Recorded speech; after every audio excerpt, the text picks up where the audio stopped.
बिस्मिल्लाहिर्रहमानिर्रहीम। अज़ीज़ तलबा व तालिबात, अस्सलामु अलैकुम। मैं प्रोफेसर मुशर्रफ महमूद आपसे मुखातिब हूँ CMM लेक्चर से। उम्मीद है आप खुश व खुर्रम होंगे। अल्लाह आपको हमेशा खुश व खुर्रम रखे। अज़ीज़ तलबा, हम साले दवम के मुतालिया पाकिस्तान के पहले सबक का मुतालिया कर रहे हैं।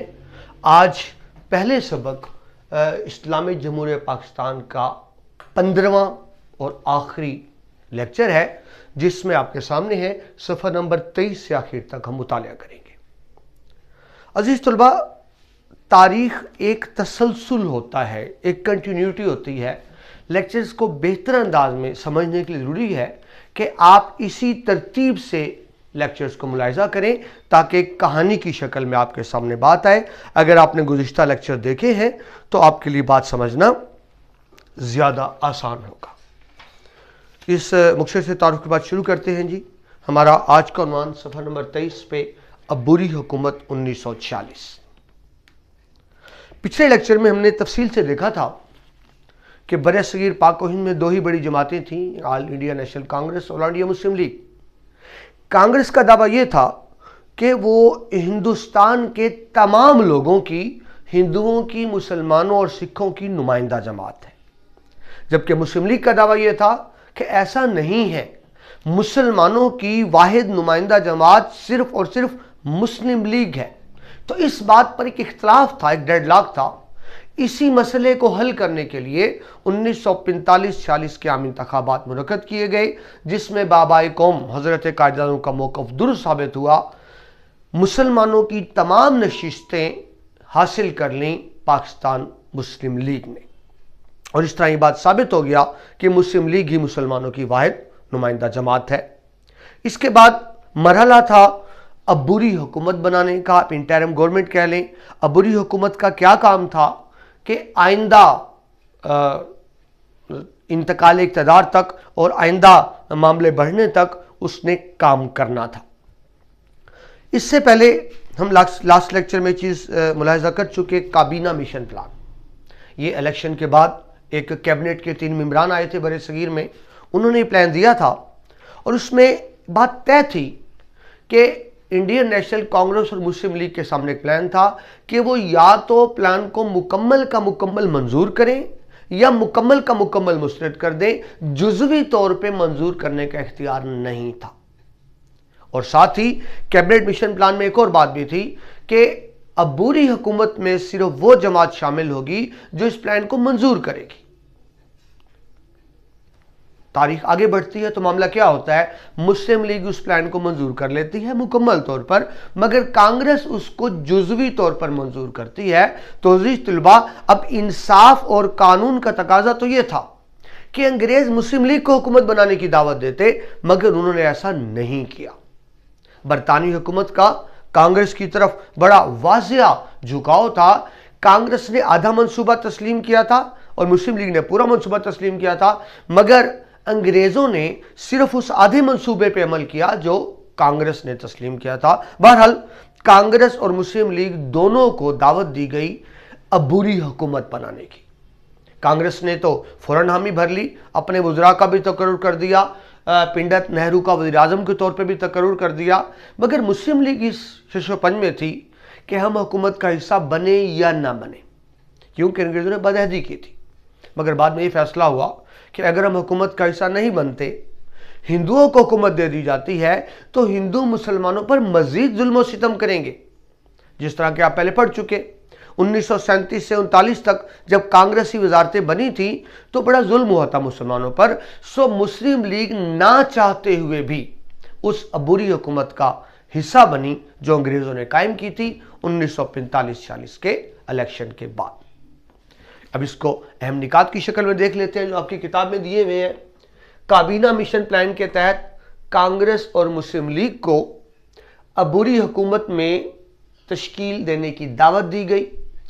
कांग्रेस बड़ी जमात थी, लिहाजा पंडित नेहरू को वज़ीर आज़म का ओहदा दे दिया गया कि इस अब्बूरी हुकूमत में वो वज़ीर आज़म होंगे।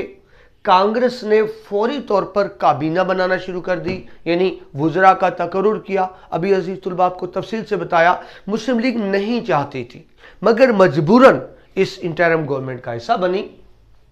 मुस्लिम लीग की तहफुजात के बावजूद मजबूरन काबीना में शमूलियत इख्तियार की मुस्लिम लीग ने।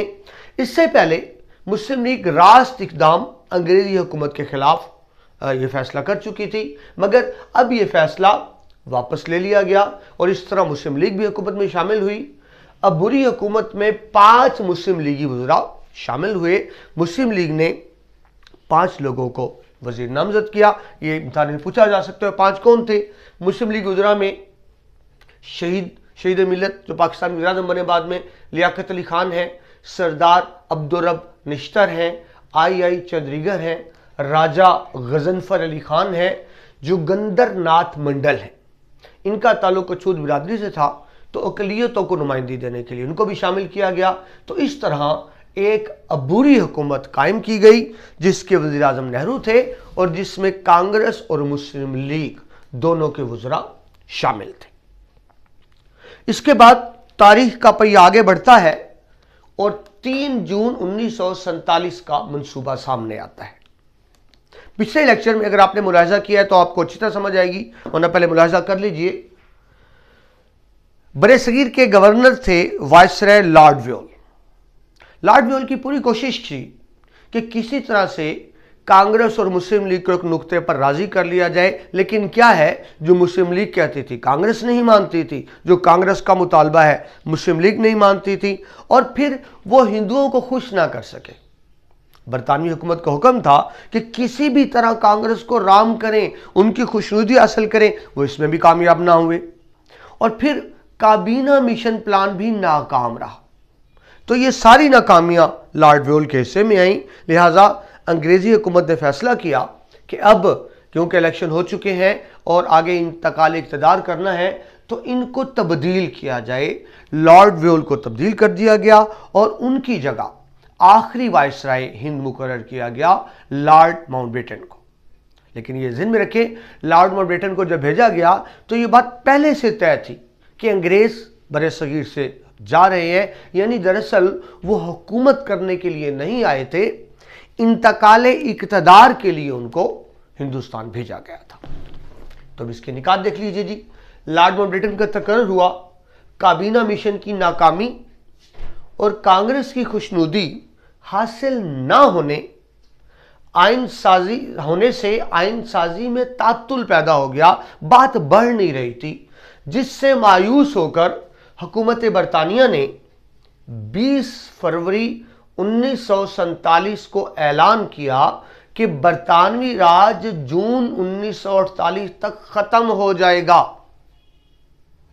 यही बात ज़हन में रखें, अंग्रेज़ों की पूरी कोशिश थी, साजिश थी, प्लानिंग थी कि किसी न किसी तरह इक़्तिदार को तूल दिया जाए, मगर अब अंग्रेज़ों को यकीन हो गया था कि यहाँ मज़ीद हुकूमत करना मुश्किल है। बजाय इसके कि किसी और तरीके से हमें भेज दिया जाए, ज़्यादा बेहतर है कि हम इज़्ज़त से ही रुखसत हो जाए। सो एक प्लान दिया अंग्रेज़ों ने पहली मरतबा 20 फरवरी को, और तय हुआ, डेडलाइन दी गई कि जून 48 तक हम यहाँ से चले जाएंगे।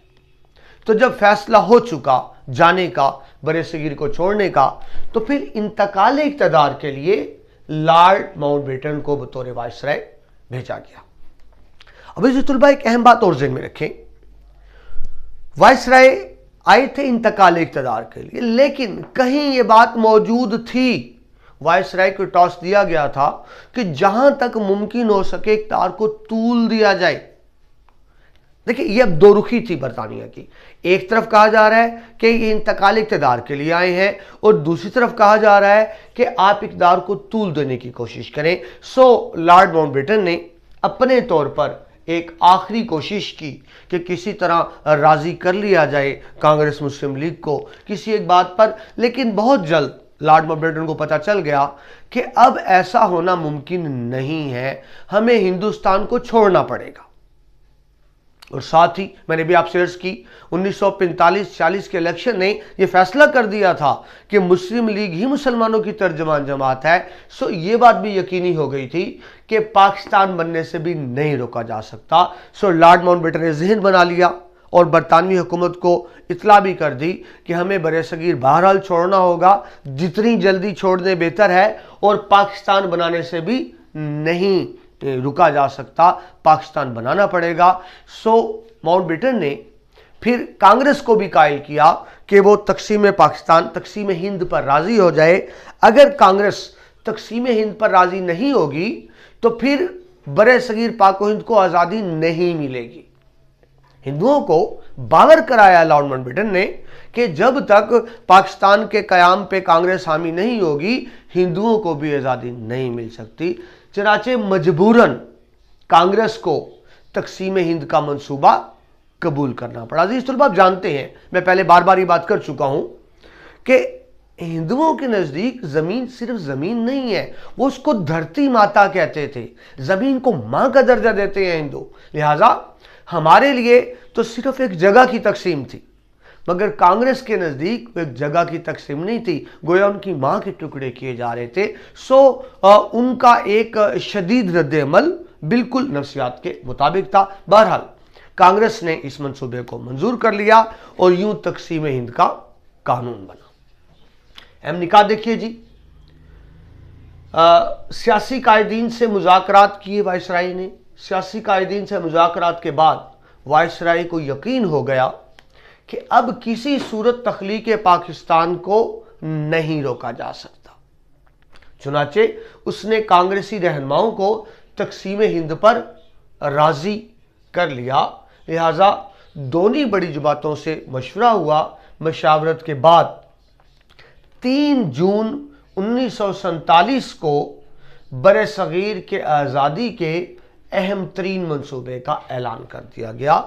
3 जून 1947 को क्या ऐलान हुआ था, आपकी किताब में तफसील नहीं, वैसे आपको बता दूं, 3 जून 47 को ऐलान हुआ था कि 15 अगस्त 1947 तक बरतानिया हिंदुस्तान को खाली कर देगा। मैंने भी आपसे अर्ज की थी, पहले फैसला हुआ था 1948 का, मगर हालात इस कदर बिगड़ गए थे और बुरी हुकूमत चलाना नामुमकिन हो गया था। बहुत ज़्यादा हादसे शुरू हो गए थे, हंगामे शुरू हो गए थे। मुस्लिम लीग में तुलबा तालबा तो थे, ख़वातीन भी सड़कों पर निकल आ गई थी। अब निज़ाम हुकूमत चलाना बहुत मुश्किल हो रहा था।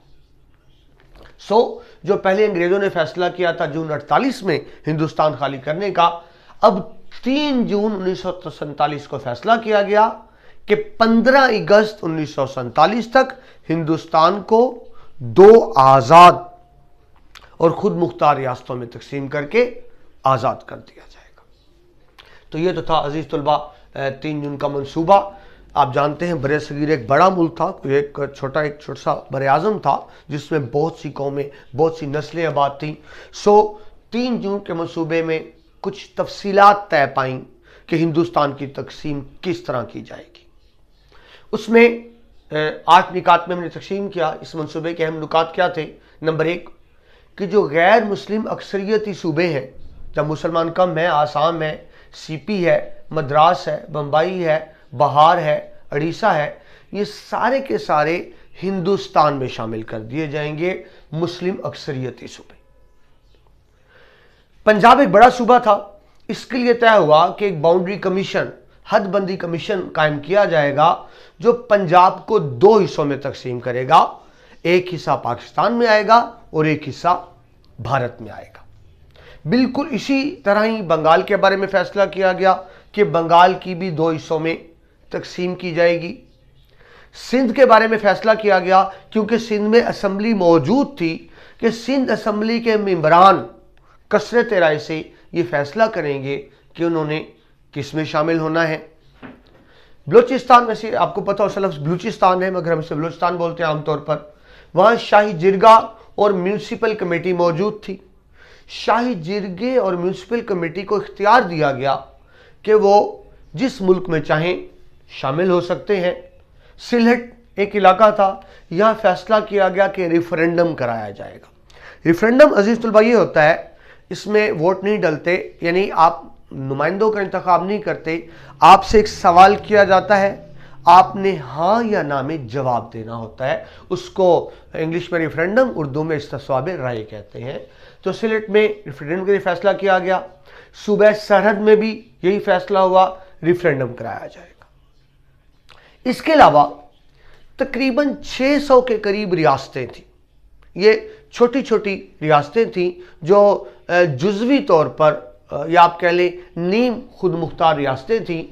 इन रियासतों को हक दिया गया कि वो अपनी मर्जी से हालात व वाक़यात के मुताबिक चाहे तो पाकिस्तान में शामिल हो जाए और चाहे तो हिंदुस्तान में शामिल हो जाए, लेकिन इनको आज़ाद रहने का हक नहीं दिया गया। इनको पाबंद किया गया कि पाकिस्तान या हिंदुस्तान किसी एक में उनको लाजमन शामिल होना होगा। तो ये अहम निकात थे 3 जून के मंसूबे के। अब ज़रा मुख्तसर से ये भी देख लेते हैं कि इस मंसूबे पर अमल किस तरह से हुआ, यानी मुल्कों की तकसीम किस तरह से हुई। तो ये तो अजीज़ तलबा हम देख चुके हैं कि गैर मुस्लिम अक्सरियती सूबे तो हिंदुस्तान का हिस्सा बनने थे, तय था, तो इसमें तो कोई मसला नहीं बना। सिलहट और सरहद में रिफरेंडम होना था।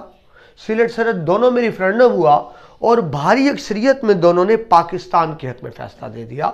इस तरह से सिलहट और सरहद, जिसका मौजूदा नाम खैबर पख्तूनख्वा है, ये पाकिस्तान में शामिल हुए। सिंध के अरकान असम्बली ने भी पाकिस्तान के हक में फैसला दे दिया, पाकिस्तान का हिस्सा बने। बलूचिस्तान का जिरगा और म्यूनसिपल कमेटी, उन्होंने भी मिलकर पाकिस्तान के हक में फैसला दिया। और जाहिर है जो हिंदू रियासतें थीं उन्होंने हिंदुस्तान के हक में फैसला दिया। मसला था पंजाब और बंगाल का। पंजाब और बंगाल की तकसीम के लिए एक अंग्रेज जज थे, रेडक्लिफ, सर रेडक्लिफ। इन जज को मुकर्रर किया गया कि वो बाउंड्री कमीशन बनाएंगे, हदबंदी कमीशन बनाएंगे, और ये कमीशन हदबंदी करेगा पंजाब और बंगाल की और इसको दोनों मुल्कों में तकसीम करेगा। रेडक्लिफ एक जज थे। जब ये हिंदुस्तान आए तो उन्होंने एक शर्त रखी कि मैं सिर्फ उस शक्ल में फैसला दूंगा कि मुस्लिम लीग और कांग्रेस दोनों हामी भरें कि वो मेरे फैसले को लाजमन तस्लीम करेंगे। बाबाए कायद आज़म का अपना ताल्लुक भी कानून से था, वकील थे नामवर। आपने हामी भर ली कि रेडक्लिफ जो भी फैसला देगा हमें मंजूर होगा, यानी मुस्लिम लीग कांग्रेस दोनों ने रेडक्लिफ के फैसले पर हामी भर ली। मगर बाद में साबित हुआ कि रेडक्लिफ का झुकाव हिंदुस्तान की तरफ था। उन्होंने लॉर्ड माउंटबेटन के कहने पे इंसाफ नहीं किया। बहुत से ऐसे इलाके जो पाकिस्तान में आने चाहिए थे भारत को दे दिए गए। हज़रत कायद आज़म ने बहुत अफसोस का इजहार किया, लेकिन साथ ये भी कहा कि हम क्योंकि उस फैसले पर अमल का अहद कर चुके हैं, लिहाजा हम इखलाकन पाबंद हैं कि इस फैसले को कबूल करें। सो ना चाहते हुए भी पाकिस्तान ने उस फैसले को कबूल किया। बहरहाल रेडक्लिफ की बददियानती से बहुत से मुस्लिम अक्सरियती इलाके भारत में शामिल कर दिए गए। अब बात रही आखिरी पॉइंट, बड़ी बड़ी रियासतों की। रियासतों की बड़ी तादाद ने खुद फैसला कर लिया कि उन्होंने पाकिस्तान जाना है या हिंदुस्तान जाना है। अजीज़ तलबा, ज़्यादा मसला था रियासत जम्मू व कश्मीर का। एक बड़ी रियासत थी, यहाँ की आवाम की अक्सरियत मुसलमान थी, लेकिन यहाँ का राजा सिख था जिसका झुकाव हिंदुस्तान की तरफ था। रियासत जम्मू और कश्मीर का मसला ये इसका तय नहीं हो रहा था। एक रियासत हैदराबाद दक्कन थी, एक रियासत जूनागढ़ थी, एक रियासत मंगरोल थी और एक मना वारद एक रियासत थी। ये वो रियासतें थी जो फैसला नहीं कर पाई, तो भारत ने ज़बरदस्ती इन पर कब्जा कर लिया फौज के जरिए। इंसाफ के तकाज़ों को बालाए ताक रखते हुए ज़बरदस्ती फौज ने इन पर कब्जा कर लिया। इनमें सबसे अहम मसला बहरहाल कश्मीर का ही था, जो हनूज अभी तक तस्फिया तलब है। पाकिस्तान भारत में कम से कम 3 जंगें हो चुकी हैं कश्मीर के इशू पर। पाकिस्तान और भारत में मसला कश्मीर हनूज तस्फिया तलब है। दोनों मुल्कों में जंग की वजह है। अगर मसला कश्मीर हल हो जाता है तो पाकिस्तान भारत के ताल्लुकात बहुत बेहतर हो सकते हैं। पाकिस्तान हमेशा से हामी रहा है कि कश्मीरियों को हक़ खुद इरादियत दी जाए, यानी कश्मीरियों से पूछा जाए, रेफरेंडम कराया जाए कि किस मुल्क में शामिल होते हैं। जिस तरह का हक सलहट और सरहद के अवाम को दिया गया, ऐसा ही हक कश्मीर के अवाम को भी मिलना चाहिए। बहरहाल मसला कश्मीर अक़वाम मुत्तहिदा के अहम मसाइल में शामिल है, मगर बदकिस्मती से अभी तक हल नहीं हो सका। आखिरी नुक्ता जी, कानून आज़ादी हिंद 1947। हुकूमत बरतानिया के बरे सगीर के मारूजी हालात के पेश, मारूजी अभी आपको बताया इंतशार था, अबरी हुकूमत काम नहीं कर रही थी, डेडलॉक था, मुजाहिरे, इंतशार, फसादात, बल्कि खूनरेज फसादात शुरू हो गए थे। सो फैसला किया गया कि जल्द फारिग कर दिए, हम अंग्रेज जल्द निकल जाएंगे। लिहाजा मारूजी हालात के पेश नज़र 18 जुलाई 1947 को बरे सगीर को 2 मुल्कों में तकसीम करने के लिए कानून आज़ादी हिंद मंजूर किया गया, जिसकी रूह से 14 अगस्त 1947 को पाकिस्तान और 15 अगस्त 1947 को हिंदुस्तान की आज़ादी का ऐलान कर दिया गया। अजीज तुलबा ज़हन में रखें, पाकिस्तान का क़याम 14 और 15 अगस्त की दरमियानी रात को हुआ था। लिहाजा पाकिस्तान ने पहला यौम आज़ादी 15 अगस्त को मनाया था, मगर बाद में तय किया गया कि 14 अगस्त 1947 ही पाकिस्तान का यौम आज़ादी होगा। इस तरह से अल्लाह ताला के फजल व करम से कायद आज़म की ज़ेर क़यादत अल्लामा इकबाल का ख्वाब पाकिस्तान की शक्ल में शर्मिंदाए ताबीर हुआ। दुनिया के नक्शे पर सबसे बड़ी इस्लामी रियासत कायम हो गई। हमारे बड़े अपना काम कर गए। अब हमारा और आपका फ़र्ज़ है कि इस मुल्क की तामीर व तरक्की के लिए अपना भरपूर किरदार अदा करें, ताकि हमारे वतन का परचम आलम अक़वाम में हमेशा सरबुलंद रहे। आमीन सुम्मा आमीन। अज़ीज़ तलबा, इसके साथ ही हमारा पहला सबक मुकम्मल होता है। मैंने कोशिश की तफसील से कहानी की शक्ल में बताने की। उम्मीद है आपको लेक्चर्स पसंद आया होगा। अगर आपको लेक्चर मुफीद साबित हुआ है तो दोस्तों से यकीनन शेयर कीजिए, और अगर आपने पहली दफ़ा हमारा चैनल देख रहे हैं तो CMM लेक्चर्स को सब्सक्राइब करें। इसी नाम से फेसबुक पर भी हमारा पेज मौजूद है, और इसी नाम से वेबसाइट भी अल्हम्दुलिल्लाह लॉन्च हो चुकी है। अल्लाह ताला आपको सदा खुश रहे। प्रोफेसर मुशर्रफ को इजाज़त दीजिए। अल्लाह।